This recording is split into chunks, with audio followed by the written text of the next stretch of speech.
Stay on guard.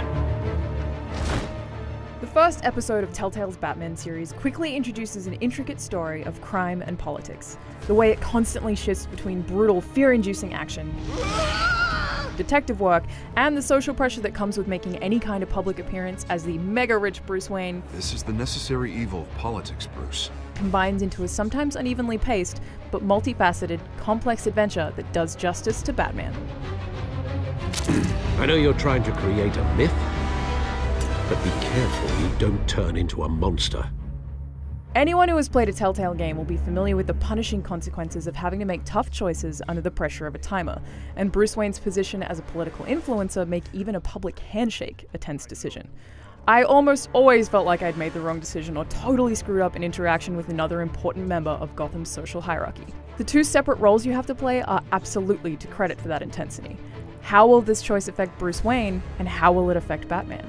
Those choices are often bogged down in overly expositional dialogue sequences, though. It makes some of the dialogue-heavy segments of this 2-hour episode feel drawn out and repetitive. I get it, Bruce. Your parents died. Please stop telling me I have Batmaning to do. The problem is only compounded by the fact that Troy Baker's voice acting is only really just okay. On the other hand, Batman segments are much less talky. Instead, our choices are about how brutally you'd like to beat someone, challenging you with the ethics and sanity of what it's like to be Gotham's vigilante during a time when the city hasn't quite made up its mind either.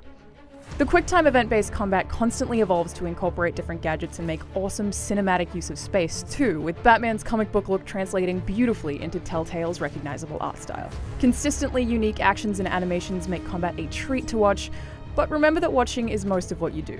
This is still a Telltale adventure, not an Arkham game. Episode 1's detective-style modes are a little more interactive. You're presented with a crime scene and made to connect characters with corresponding objects or clues. The attention to detail and density of each of the environments makes this a treat visually, and while there are too few options for there to be any major sense of old-school adventure game challenge, it adds another more cautious, insular layer to a game that's already surprisingly varied.